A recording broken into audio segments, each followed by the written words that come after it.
నెల్లూరులోని టీడీపీ జిల్లా కార్యాలయంలో జరిగిన పద్మభూషణ్ నందమూరి బాలకృష్ణ పుట్టినరోజు వేడుకల్లో సర్వేపల్లి సమన్వయకర్త సోమిరెడ్డి రాజగోపాల్ రెడ్డి నందమూరి బాలకృష్ణకి పుట్టినరోజు శుభాకాంక్షలు. ఈ రోజు నెల్లూరులోని కోటంరెడ్డి శ్రీనన్న ఆధ్వర్యంలో నిర్వహించిన బాలకృష్ణ పుట్టినరోజు వేడుకల్లో పాల్గొనడం చాలా ఆనందంగా ఉంది. నా చిన్నతనంలో బాలకృష్ణ నటించిన ఆదిత్య 369, భైరవ ద్వీపం సినిమాలు చూశాను. కాలేజ్ రోజుల్లో సమరసింహారెడ్డి, నరసింహానాయుడు సూపర్ హిట్లు. నా కుమారుడు వచ్చేసరికి అఖండ, డాకు మహారాజ్ హైలైట్. ఓ రోజు అఖండ సినిమాకి వెళ్ళొచ్చిన నా కుమారుడు త్రిశూలంతో వచ్చాడు. డాకు మహారాజ్ చూసొచ్చి గుర్రం కావాలని కోరాడు. నటనతో అన్ని తరాల వాడిని మెప్పించిన ఘనత ఒక్క బాలయ్య బాబుకే దక్కుతుంది. అప్పుడే పుట్టిన పిల్లలు కూడా బాలయ్య, జై బాలయ్య అంటున్నారు. అది ఆయన సత్తా.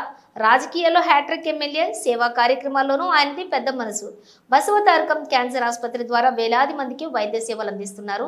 శ్రీలక్ష్మీ నరసింహస్వామి ఆశీస్సులతో బాలయ్య బాబు నిండు నూరేళ్లు వర్ధిల్లాలని మనస్ఫూర్తిగా కోరుకుంటున్నాను. నెల్లూరు జిల్లాలో కోటంరెడ్డి శ్రీనన్న రూపంలో మనకు జూనియర్ బాలయ్య అందుబాటులో ఉన్నారని చెప్పడానికి చాలా సంతోషంగా ఉంది. ఇంత ఆహ్లాదకరంగా మన నెల్లూరు జిల్లాలో ఈ వేడుక జరుపుకోవడం చాలా సంతోషంగా ఉంది. నా చిన్నప్పుడు బాలకృష్ణ గారి ఆదిత్య 369 కానీ, దాని తర్వాత భైరవ ద్వీపం కానీ, కొంచెం కాలేజ్ ఏజ్కి వచ్చేటప్పటికి సమరసింహారెడ్డి, నరసింహనాయుడు సినిమాలు కానీ, ఇప్పుడు ఈ తరంలో నా కొడుకు తరంలో అఖండ కానీ, డాకు మహారాజ్ కానీ. నా కొడుకు అఖండ చూసి వచ్చి ఒకరోజు వెళ్ళి ఒక త్రిశూలం తీసుకొచ్చాడు ఇంటికి. దాని తర్వాత డాకు మహారాజ్ చూసి గుర్రం కావాలని అడుగుతున్నారు. అంటే నేను చెప్పేది ఇన్ని తరాలని ఇన్ఫ్లుయెన్స్ చేయడం ఒక్క నందమూరి బాలకృష్ణ గారికి.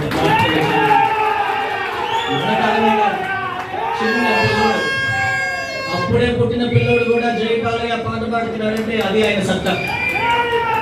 అటువంటి బ్రహ్మాండమైన నాయకుడు మనకి. ఆయన హ్యాట్రిక్ ఎమ్మెల్యే, ఆయన పెద్ద పెద్ద పెద్ద మనసు ఆయనది. ఒక బసవతారకం ట్రస్ట్ నడిపిన, క్యాన్సర్ హాస్పిటల్ నడిపిన ఆయన సాటి. అటువంటి వ్యక్తి మన పార్టీలో ఉండడం, మన ఎన్టీఆర్ గారి కొడుకు అవ్వడం, మన నెల్లూరు జిల్లాలో ఒక జూనియర్ బాలకృష్ణ ఉండడం నా అందరి అదృష్టంగా భావిస్తున్నాను. మళ్ళీ ఒకసారి ఈ కార్యక్రమానికి ఆహ్వానించినందుకు అందరికీ ధన్యవాదాలు తెలుపుకుంటూ సెలవు తీసుకుంటున్నాను.